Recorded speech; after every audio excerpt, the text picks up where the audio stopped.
જે વિદ્યાર્થીઓને વસંત વિલાસ ફાગુ અભ્યાસક્રમમાં હોય એમને માટે આ પુસ્તક છે.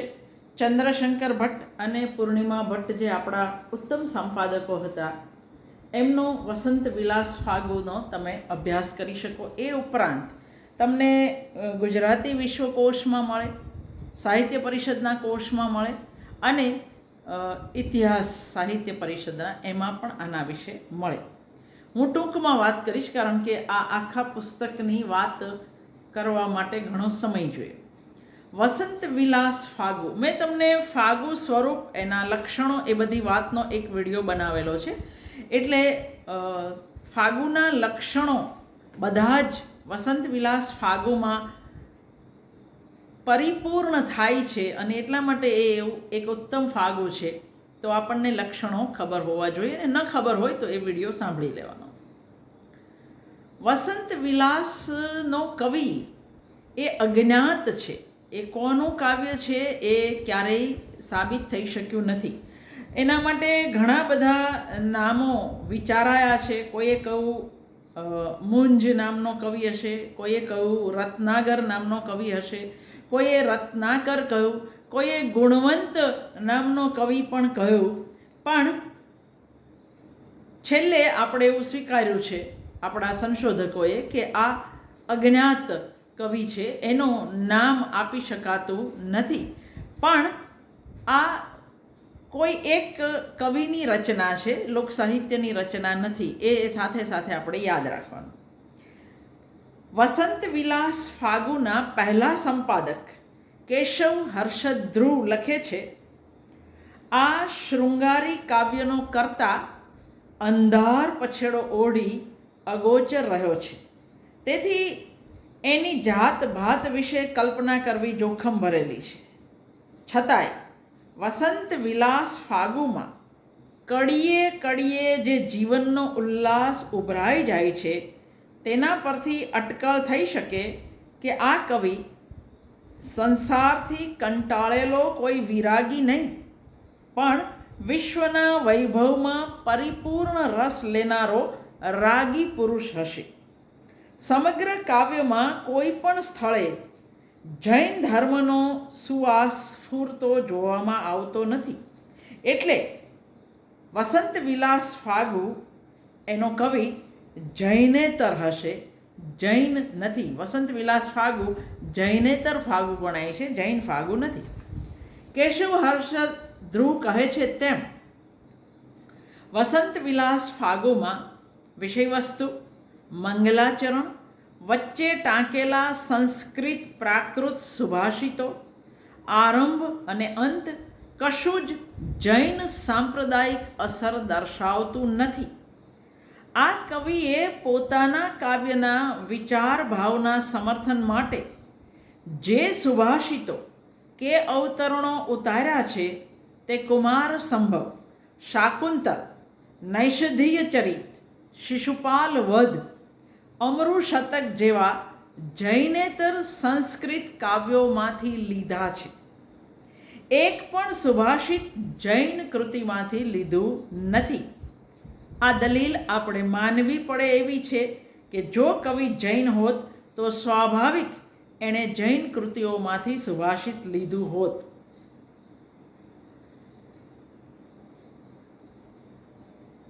ચિત્રકલા મીમાંસક એન.સી. મહેતા વસંત વિલાસ ફાગુ જે કાપડ પર મળ્યો છે અને એની અંદર જે ચિત્રો દોરાયેલા છે એ ચિત્રોના અભ્યાસથી લખે છે એન.સી. મહેતા કે વસંત વિલાસના ચિત્રો પર જૈન સાંપ્રદાયિક ચિત્રકળાની અસર નથી. એના સર્વ પાત્રો જૈનેતર હિન્દુઓ છે. એ એમના કપાળ પરના વૈષ્ણવ તિલક પરથી જણાઈ આવે છે. આચાર્ય રત્નાગર આ કૃતિનો રચનાર નહીં, પણ નકલ ઉતારનાર લિપિકાર હશે, લઈયો હશે. કદાચ વસંત વિલાસના ચિત્રો પણ એણે જ આલેખ્યા હોય એવો સંભવ છે. આપણે રત્નાગરને લિપિકાર હોવાના અભિપ્રાય મોટા ભાગના જોયા. આમ છતાં એક અભિપ્રાય એવો પણ વસંત વિલાસ માટે વ્યક્ત થયો છે કે આ આચાર્ય રત્નાકર તે આદિનાથ જન્મ અભિષેકના રચયિતા હોઈ શકે અને એ જ વસંત વિલાસ ફાગુના પણ કરતા હોય અને એ રીતે એને જૈન કૃતિ ગણાવી શકાય. પરંતુ કે.બી. વ્યાસ જેવા વિદ્વાન ભાષા સ્વરૂપની દ્રષ્ટિએ અભિપ્રાય આપતા કહે છે કે આ બંને રત્નાકરને અભિન્ન માનીએ તો પણ વસંત વિલાસ એનાથી ઓછામાં ઓછું 1 સૈકા જેટલું પ્રાચીન છે અને એથી આ રત્નાકરને વસંત વિલાસના કવિ ગણી શકાય એમ નથી. કનૈયાલાલ મુનશીનો અભિપ્રાય વસંત વિલાસ માટે આવો છે કે વસંત વિલાસ પછી લગભગ 50-60 વર્ષ પછી લખાયેલ શ્રીકૃષ્ણની વનક્રીડા વર્ણવતા અજ્ઞાત કવિકૃત નારાયણ ફાગુનું વસંત વિલાસ સાથે અમુક પ્રકારનું સામ્ય જોઈ શકાય છે.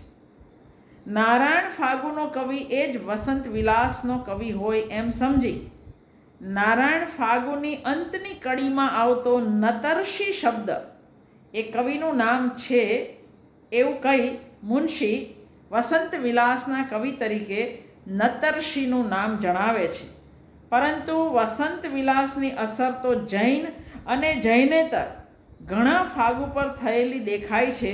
એટલે મુનશીનું આ અવલોકન ઉપર ચોટ્યું અને ના પાયાદાર જણાય છે.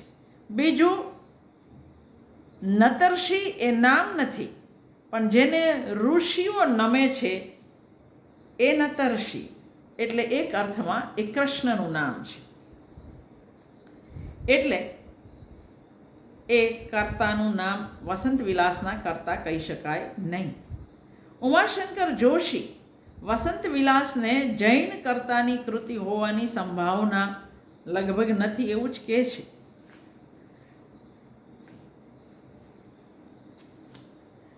ટૂંકમાં આ બધા જ વિદ્વાનોના મતના આધારે આપણે એવું કહી શકીએ કે વસંત વિલાસ એ જૈનેતર કવિની બ્રાહ્મણ પરંપરાની જીવન ઉલ્લાસને અભિવ્યક્તિ આપતી કૃતિ છે. એના કરતાં જૈન નહીં હોય અને આ કૃતિ પણ જૈનેતર જ છે. વસંત વિલાસનો રચના સમય જુદા જુદા વિદ્વાનોના મતના આધારે જો કહીએ તો કેશવ હર્ષદ ધ્રુવ નોંધે છે કે ઓળિયાનો ઉતારો ઈસવીસન 1452 એટલે કે સંવત 1508માં થયો છે. એના પરથી કહી શકાય કે વસંત વિલાસ ઈસવીસન 15મા શતકના 3જા ચરણ પહેલાં રચાયો હોવો જોઈએ. આ મત છે કારણ કે આ બધી કૃતિ લહિયાઓ દ્વારા ઉતારાઈ અને સચવાઈ હોય એટલે ચોક્કસ તો નહીં કહી શકાય. પણ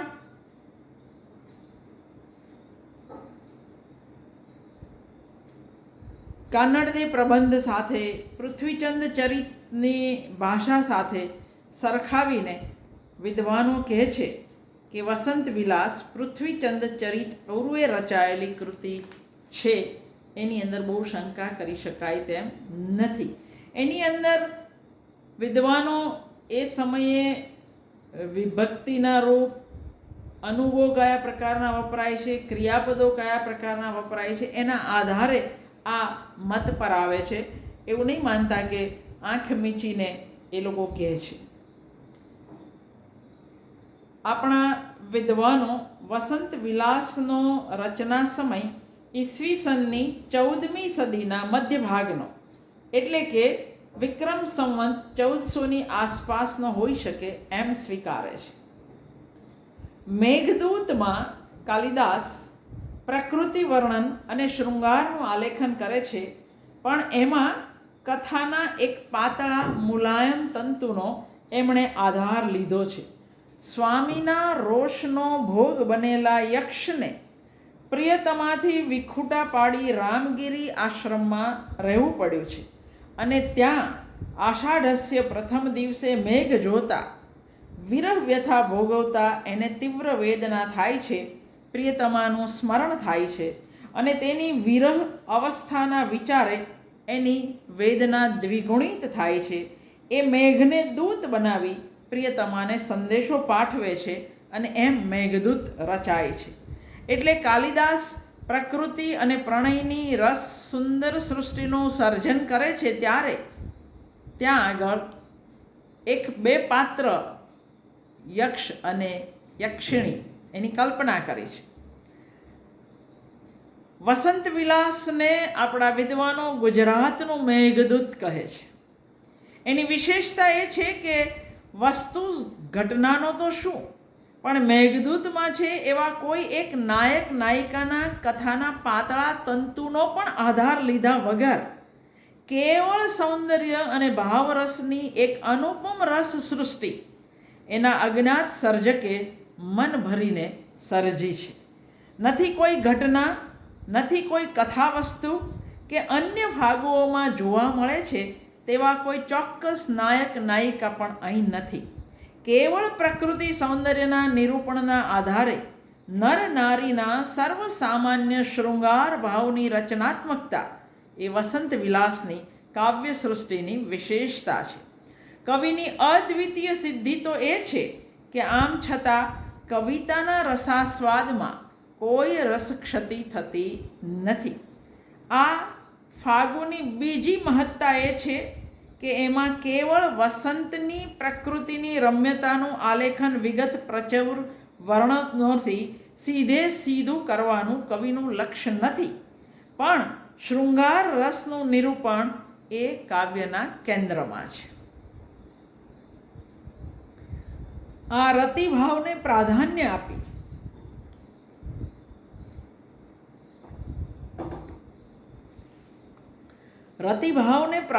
આપી તેના ઉદ્દીપન માટે વસંતના વર્ણનને કવિએ ગૂંથ્યું છે. કવિએ આ સમન્વય એટલી રસાત્મકતાથી કર્યો છે કે રસ નિર્વહન અને પ્રકૃતિ વર્ણન બંનેમાંથી એકેયની ઓછપ વર્તાતી નથી. કાવ્યના આ બંને રસ પ્રવાહ એવા તો એકરૂપ બની વહે છે કે આ પ્રકૃતિ વર્ણન અને આ શૃંગાર રસ એવા ભેદ પાડવા શક્ય નથી. તે સાથે કવિની સૌંદર્ય અભિષિક્ત અભિવ્યક્તિ આ બંનેની અભેદતા સાધવામાં ચારુતાયુક્ત રસાયણનું કામ કરે છે. આ ત્રણેયની એકરૂપતાથી કાવ્યનો અખંડ સજીવ પિંડ બંધાયો છે. કડીએ કડીએ આ સુંદરતા અને રસ ઉલ્લાસ સમન્વિત થઈ છલકાય છે, ઉભરાય છે. સર્જકત્વ અને કવિત્વનો અનુપમ અને ચારુતા સભર અનુભવ વસંત વિલાસ ફાગુ સાદ્યંત કરાવે છે, આરંભથી અંત સુધી કરાવે છે. કવિએ દાખવેલી તેમની સર્જક પ્રતિભા જોતા કૃતિની છેલ્લી પંક્તિ ધનુ ધનુ તે ગુણવંત વસંત વિલાસુ જી ગાઈ એણે સાર્થ કરી છે એવું સ્વીકારવું પડે. આવી એક અનન્ય કલાત્મક કાવ્યકૃતિમાં અખંડ પ્રવાહ રૂપે વહેતા રસનો સાચો અને પૂર્ણ આનંદ તો એને સમગ્રતાથી માણવાથી જ મળે. આપણે એના થોડાક અંશો જોઈશું. વસંત વિલાસની વિષય સંકલના અને વસ્તુ વિકાસ. તો વસંત વિલાસમાં ખાસ કોઈ કથા વસ્તુ તો છે નહીં, કોઈ નિશ્ચિત વ્યક્તિરૂપ પાત્રો પણ નથી. એટલે તેની સંકલનના મુદ્દાને આપણે જરાક જુદી રીતે તપાસવો પડે. આ ફાગુમાં કથા વસ્તુ નથી, પણ વિષય તો છે. વસંત ઋતુની પ્રકૃતિની શોભા સાથે તદ્રૂપ એવા માનવ શૃંગારનું આલેખન, માનવ માત્રના હૃદયમાં રહેલા રતિના સ્થાયી ભાવનું શૃંગાર રસ રૂપે આસ્વાદન એ આ કૃતિનો, આ ફાગુનો વિષય છે. એટલે એ દ્રષ્ટિએ કાવ્યની સંકલના જોવી જોઈએ. આમ છતાં સર્વપ્રથમ આપણા જુદા જુદા અભ્યાસીઓએ આ ફાગુની વસ્તુ સંકલનાનું થોડા ફેરફાર સાથે જુદી જુદી રીતે વિભાગીકરણ કર્યું છે. કડીઓમાંના વર્ણનના આધારે એના ભાગ પાડ્યા છે. અભ્યાસની જાણકારીની દ્રષ્ટિએ આપણે ત્રણેક વિદ્વાનના આ વિભાગીકરણ જોઈએ. આ ફાગુના પહેલા સંપાદક કેશવ હર્ષદ ધ્રુવ એને 13 વિભાગમાં વહેંચે છે. 1. મંગલાચરણ, કડી 1. 2. વસંતનો સમારંભ, કડી 2 થી 7. 3. વસંત વિહાર, કડી 8 થી 15. 4. વન વર્ણન, 16 થી 36. 5.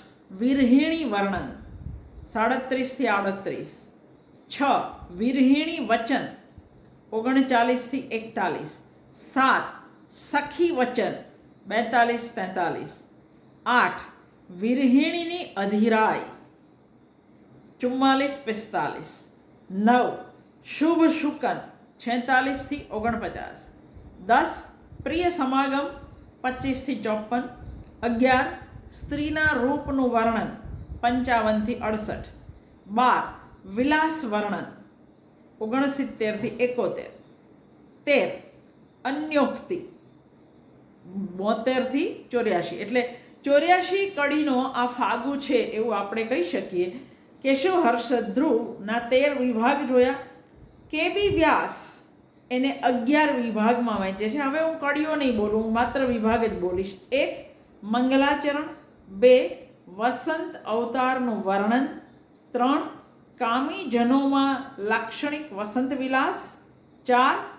વનનગરમાં પુષ્પધનવા એટલે કામદેવ, પુષ્પધનવા અનંગરાજનું સામ્રાજ્ય. 5. કામદૂતી એટલે કે કામનું દૂતનું જે કામ કરે છે તે કામદૂતી સમી કોકિલાનો માનિનીઓને અનુનય. 6. સર્વત્ર વિહરતી વનશ્રીને નિરખતા એકાકીની વિરહિણી નારીની તીવ્ર મનોવેદના. 7.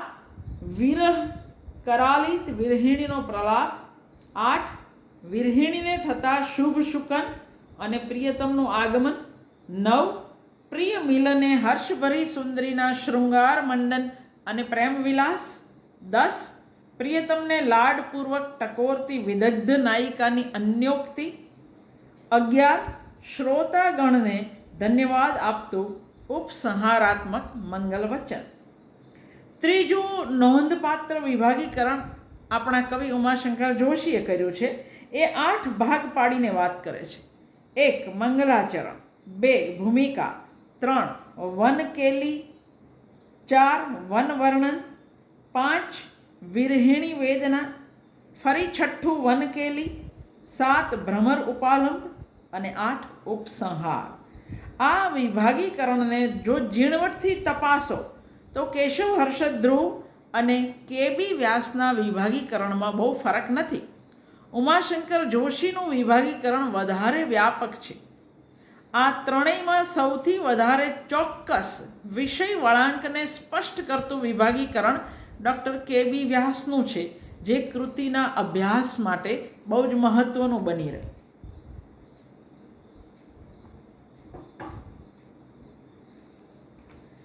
આ ફાગુની રચના વિશિષ્ટ અને અન્ય ફાગુઓથી નિરાળી છે.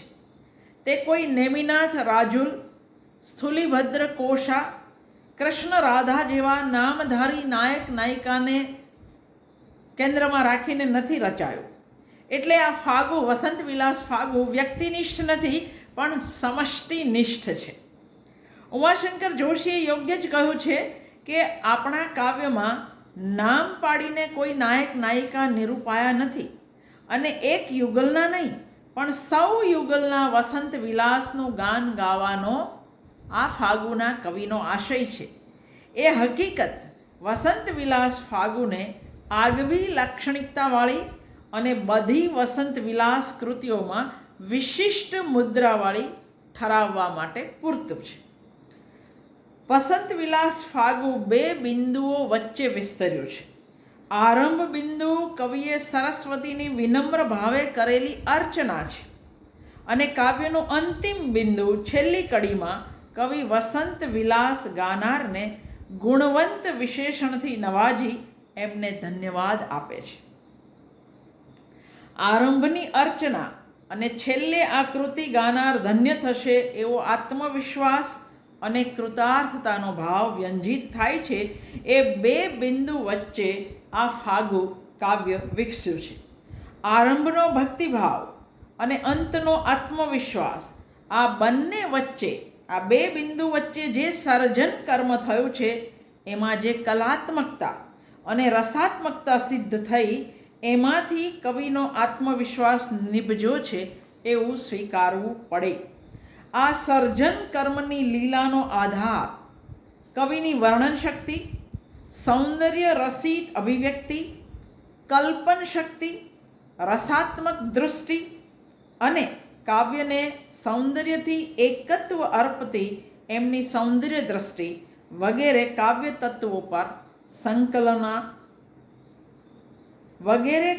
તત્વો ઉપરાંત આખી કાવ્યની સંકલના એ પણ એના વિશિષ્ટ હોવામાં જવાબદાર છે. કાવ્ય ક્યાંથી શરૂ કરવું, કેવી રીતે વિકસાવવું, રસ નિષ્પત્તિ કયા ક્રમમાં કરવી, બધા તત્વોને સપ્રમાણ સુગ્રથિત કરી કાવ્યનો એક કલાપિંડ બાંધવામાં કવિની સર્જક સૂઝ અનિવાર્ય બને. આ બધું સર્વાંશે પાર ઉતરે તો જ કવિ અહીં જે અંતે આત્મવિશ્વાસ પર પહોંચ્યા છે ત્યાં પહોંચી શકે. વસંત વિલાસનો સર્જક કવિ આત્મવિશ્વાસનો ભાવ ઉદ્ગારી શક્યો છે તે તેની સિદ્ધિ સૂચવે છે. આ સઘળા તત્વોમાં રહેલી એની સર્જન લીલાનો તાગ લેવામાં સંકલનાના મુખ્ય મુદ્દા તપાસવા પડે. કારણ કે કૃતિના કલાઘાટનો મુખ્ય આધાર, એના ભાવનના આનંદનો પાયો એનું રચના શિલ્પ છે. પહેલાં તો એ ધ્યાનમાં રાખવું જોઈએ કે આમાં કથાવસ્તુ, પ્રસંગો વગેરે નથી. વસંત ઋતુમાં નર નારીઓના રતિભાવનું નિરૂપણ એ જ આ ફાગુનો વિષય છે. એક રીતે જોઈએ તો કાવ્યનું વિષય વર્તુળ ઘણું નાનું છે. એમ પણ કહી શકાય કે વિવિધ રસના અભાવે માત્ર એક જ રસના નિરૂપણથી એક વિધતા પણ આવી જાય, કારણ કે આ શૃંગાર રસને કેન્દ્રમાં રાખતું કાવ્ય છે.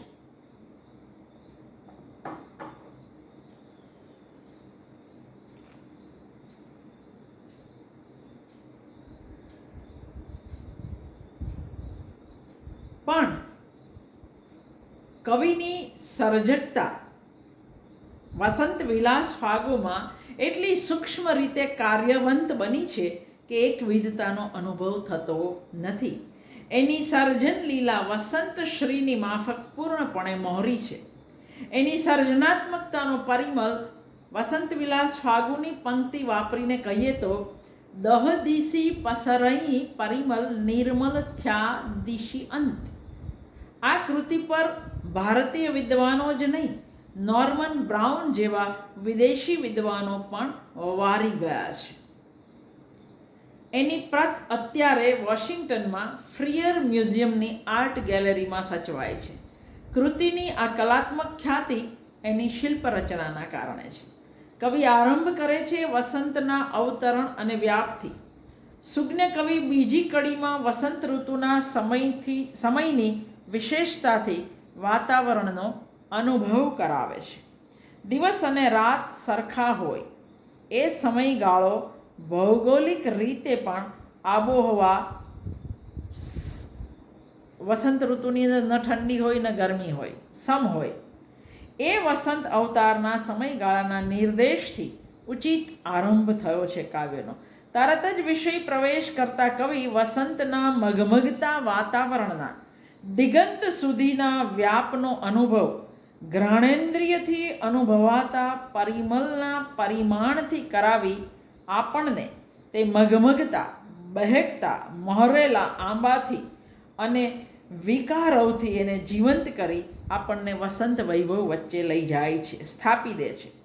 આરંભના આ 6 કડીના ખંડમાં અવતરિત થયેલી વસંતના વર્ણનમાં મહોરેલા સહકાર, ગુંજારવ કરતા ભ્રમરો, મંજરીથી મઘમઘતા આંબા, કોયલના ટહુકાર, કમલના પરિમલે બહેકતા અને લહેકતા મલય સમીરનો અનુભવ, દૃશ્ય, શ્રાવ્ય, ઘ્રાણ અને સ્પર્શ એમ વિવિધ ઇન્દ્રિયો દ્વારા કરાવી કાવ્ય સૃષ્ટિનો સમગ્રતાથી અનુભવ કરાવી કવિએ રસાનુભૂતિ માટેનું વાતાવરણ ઔચિત્યપૂર્વક સર્જ્યું છે. કાવ્યમાં આવતા વર્ણનો માટે તેમ ભાવકો માટે આરંભમાં અનિવાર્ય ગણાય એવી સમુચિત રચના સંકલનાની સૂઝ કવિએ દર્શાવી છે.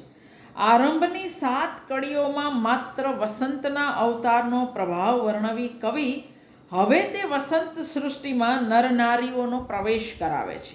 આ ખંડમાંની એક મહત્વની બાબતનો નિર્દેશ જરૂરી છે. કામીજનોના લાક્ષણિક વસંત વિલાસના ખંડની 14મી કડીમાં કવિ આ વર્ણ્ય વનને યુવાનોના નગર રૂપે વર્ણવી કમળોને નિવાસ કહે છે અને ત્યાં ભ્રમરોની આણ પ્રવર્તે છે એમ વર્ણવે છે. આરંભના ખંડમાં મહોરેલી વસંતનો વ્યાપ બતાવ્યો છે. તેનું અનુસંધાન વનને નગર કહ્યું છે ત્યાં થાય છે. આ રૂપકનું અનુસંધાન આગળ સુધી પણ જોઈ શકાય છે. સંકલનાની આ ખૂબી કાવ્યને ઉપકારક બને છે. આ ખંડના આરંભની 3 કડીમાં યુવાન નરનારીઓના વસંત વિહાર માટે જે રમણીય ઉદ્દીપક અને રુચિર રચના જોઈએ એનું વર્ણન કવિ સૂઝપૂર્વક કરી વિલાસની મનોહારી ભૂમિકા રચે છે. કદલી ગૃહો, કદલી એટલે કેળ, કદલી ગૃહો, મંડપો, તોરણ, જલખેલના માટે ગોખવાળી સુગંધિત જળ ભરેલી વાવ, કેસર ઘોળ્યા જળનો છંટકાવ, ચંપાની ડાળે સોનાની સાંકળોના હિંડોળા, આ બધું વિલાસ યોગ્ય રચના વર્ણવી કવિ કામીજનોની રસિકતા આપણી નજરની સામે ખડી કરે છે. કામીજનોના ભાવને ભાવન આનંદ પ્રેરક વસંત સૃષ્ટિમાં વિલાસ માટે ઉચિત રચના વર્ણવી કવિ સ્વર્ગના દેવો જેવા તેજસ્વી કામી યુવાન નરનારીઓને સુંદર વસ્ત્ર પરિધાન, ચંદનલેપ, અભિનવ શણગાર સજી વસંત વિલાસ માટે લાવે છે. અનેક યુવાનોને આ વસંત શોભાની સર્વાંગીણ અસરમાં ખેંચવા કવિએ ચંદનવનને વીંધીને આવતા સુરભિત અને સરોવરના જળમાં નાહીને શીતળ બનેલા દક્ષિણના સમીર એટલે પવનને વાતો કર્યો છે. પવનની ઉત્તેજકતાની સૂક્ષ્મ સૂઝ કવિને છે. આ સુંદર ઉત્તેજક મનભાવન સૃષ્ટિમાં કામી નરનારીઓના વિલાસનો આરંભ કવિએ રાસથી કર્યો છે. રતિભાવના શૃંગાર રસ રૂપે નિર્વહણનો બરાબર ખ્યાલ રાખી કવિએ ક્રમશઃ સંકલન અને વિષય વિકાસ કર્યો છે. વસંત વિલાસ માટે અનુકૂળ રચનાના વર્ણન પછી વિષય વિકાસની દ્રષ્ટિએ કવિએ પછીના ખંડમાં વનનગરના રૂપકનું અનુસંધાન કરી એ નગરના રાજવી તરીકે અનંગ એટલે કામદેવને સ્થાપી તેના સામ્રાજ્યનું રૂપક વર્ણવી સંકલનાને સુદૃઢ કરી છે. અને પછી એના અમલનો પ્રભાવ કામીજનો પર કેવો પડે છે એ રીતે શૃંગારનું આલેખન કર્યું છે. કામદેવને એ વનનગરનો પ્રતાપી રાજવી કહ્યો એટલે નગરજનો તરીકે ભ્રમરોને, પ્રધાન તરીકે વસંતને સ્થાપે છે. વૃક્ષોને નિવાસ સ્થાન કહી નવી કૂંપળોને નિવાસો ઉપરની ધજા કહી છે. આ વનના સૌંદર્યને ખીલવવા કવિ રૂપકનો લાભ લઈને કહે છે, ચંદન અને ચંદ્રનો જે મિત્ર છે તે રાજવી કામદેવ તેની 2 પ્રિયતમા રતિ અને પ્રીતિ સાથે આ વનનગરમાં વિલસે છે. આ સાવયવ રૂપક અલંકાર ધ્વનિનું બહુ જ સરસ દ્રષ્ટાંત છે. તેનો ધ્વનિ એ છે કે નર નારીઓના વસંત વિલાસ માટે આ ઉત્તમ સ્થળ છે. એ દ્રષ્ટિએ રૂપક સમુચિત બને છે અને સંકલનાને સુગ્રથિત કરે છે. કડી 19થી 22માં કવિ અનંગરાજના પ્રભાવનું આલેખન કરે છે જે સંકલનાની કડીરૂપ છે. કામદેવ પુષ્પનું ધનુષ રાખે છે જેની પણછ ભ્રમરની હાર છે અને જે પોતાનું લક્ષ્ય ચૂકતો નથી તેનો પ્રભાવ નરનારીઓ સહન કરી શકે તેમ નથી. એમ જણાવી આ વસંત શોભાથી નર નારીઓનો રતિભાવ વિલસે છે એ સૂચવવા કવિ કહે છે, આ માનિનીઓ તેમના માનની ગ્રંથિ છોડી દે છે, અર્થાત વસંત વિલાસ માટે ઉદ્યુક્ત થાય છે. આ રીતે કવિ નર નારીઓના વસંત વિલાસના પ્રગટ નિરૂપણની ભૂમિકા બાંધી આગળના ખંડને સંકલિત કરે છે. આ આખી વાત કરવા બેસીએ તો બહુ જ વાર લાગે, એટલા માટે હું આખી વાત નહીં કરું. ખાલી એટલું જ કહીશ કે વસંત વિલાસ ફાગુનું નામ સૂચક છે. વિષય સાથે એ બરાબર અન્વિત થાય છે. વસંત શબ્દ દ્વારા પ્રકૃતિ અને વિલાસ શબ્દ દ્વારા શૃંગાર સૂચિત થાય છે. અને એ દ્રષ્ટિએ કૃતિના આ બંને ઘટકો અવિભાજિત છે, અવિનાભાવી જોડાયેલા છે. કેશવ હર્ષદ ધ્રુવ કહે છે, આ સુંદર કાવ્યમાં નવ યૌવન સ્ત્રી પુરુષ આલંબન છે. તેમની સ્થાયી રતિ ઋતુરાજના ઉદ્દીપનથી ભભૂકી ઉઠે છે. મંગલાચરણ પછી આડા અવળા ફંટાયા વગર કવિ તરત જ વસંતના વર્ણન પાસે આવી ગયા છે. વસંત વિલાસમાં ઋતુ વર્ણન, વસંત વર્ણન ઉપરાંત શૃંગારનું અદ્ભુત નિરૂપણ છે. વસંત વિલાસના શૃંગાર રસની ચર્ચા સમજવા માટે કાવ્યના રસ અને આપણને થતી અનુભૂતિની વાત સમજવી પડે. માનવ મનમાં જન્મજાત કેટલાક સ્થાયી ભાવ હોય છે, જેવા કે રતિ, હાસ, ભય, ક્રોધ ઇત્યાદિ. આ વસંત અહીંયા કઈ રીતે ઉદ્દીપન વિભાવ તરીકે કામ કરે છે એની વિવેચક વાત કરે છે. વસંત વિલાસમાં કોઈ નાયક નાયિકા નથી, નર નારી છે તે આલંબન વિભાવ છે, અને ઉદ્દીપન વિભાવ એ વસંત ઋતુ છે. વસંત વિલાસના સર્જનમાં કવિનો ઉદ્દેશ શૃંગાર આલેખનનો છે. આમ છતાં તેમાં વસંતની પ્રકૃતિનું વર્ણન માતબર રીતે થયું છે. સમગ્ર વસંત વનમાં છલકાઈ જાય છે, પરંતુ આ વસંત વર્ણન કૃતિના પ્રધાન ઉદ્દેશ શૃંગારનું આલેખનને પ્રગટ કરવાના આશયથી ઉદ્દીપન વિભાવ તરીકે વસંતનું વર્ણન થયું છે. કાવ્યના જે બે તાર છે તે શૃંગાર અને પ્રકૃતિ વર્ણન. શૃંગાર પ્રચુર આલેખનનો સોનેરી તાર જેટલો છે અને જેવો ઝળહળતો છે, તેટલો જ વસંતના પ્રચુર વૈભવના આલેખનનો રૂપેરી તાર છે, અને એ પણ એટલો જ ઝળહળતો છે. બંને પ્રચુરતાની બાબતમાં સપ્રમાણ અને સમતોલ છે. ઉમાશંકર જોશીએ બરાબર જ કહ્યું છે કે આખું કાવ્ય એક સુશ્લિષ્ટ ભાવ સંકલનાવાળી રચના લાગે છે. એકે અંગ શિથિલ નથી, તેમ સપ્રમાણતા અંગે પણ કોઈ આંગળી ચીંધી શકે તેમ નથી.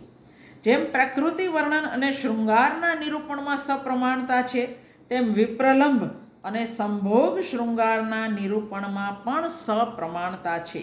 બંને પ્રકારના શૃંગારના નિરૂપણ માટે કવિએ લગભગ સમાન સંખ્યામાં દુહા પ્રયોજ્યા છે.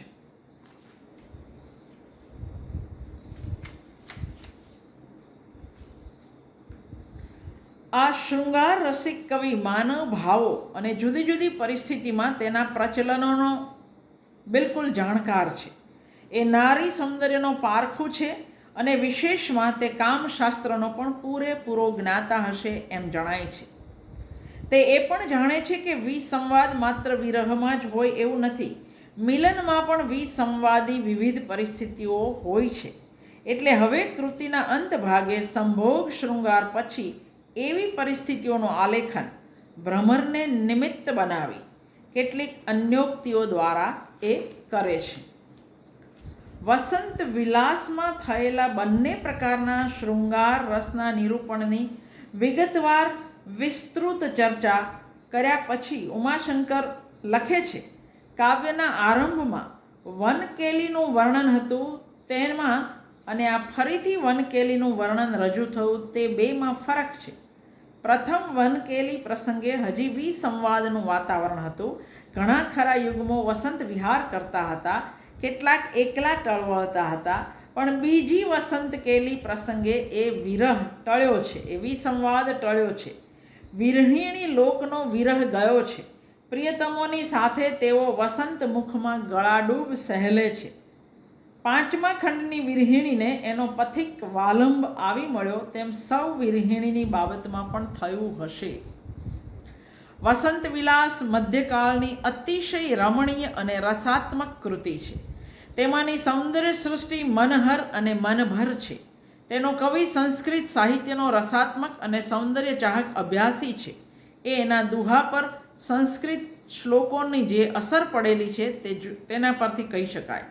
આપણે જાણીએ છીએ કે સંસ્કૃત કાવ્યશાસ્ત્ર રસને કાવ્યનો આત્મા ગણે છે. રસાનુભૂતિ અને સૌંદર્ય અનુભૂતિ અનેક રીતે થાય.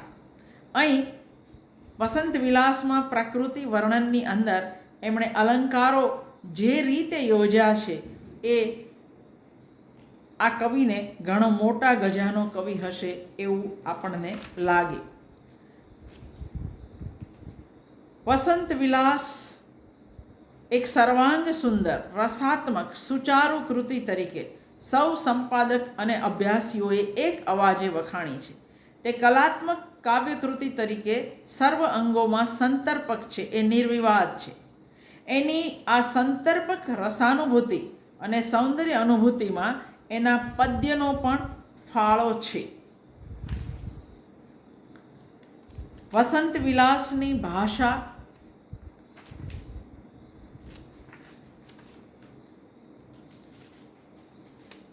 નોંધ લેવી પડે એવી છે.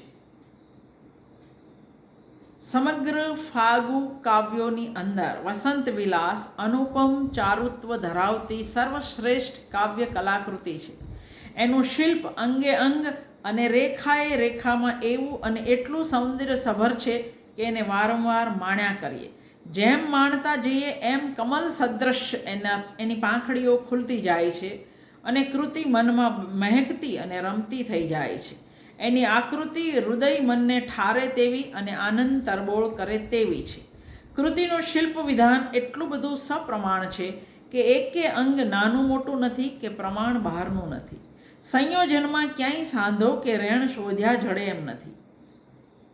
કૃતિના વિવિધ અંગોને તારવી આપણે જ્યારે છેલ્લે સમગ્ર કૃતિ વિશે વિધાન કરવું હોય તો આપણે એવું કહી શકીએ કે પ્રકૃતિ અને પ્રણય બંને અહીં એકરૂપ થઈને નિરૂપાયા છે. ફાગુ કાવ્યનો વિશેષ શૃંગાર વિલાસ છે.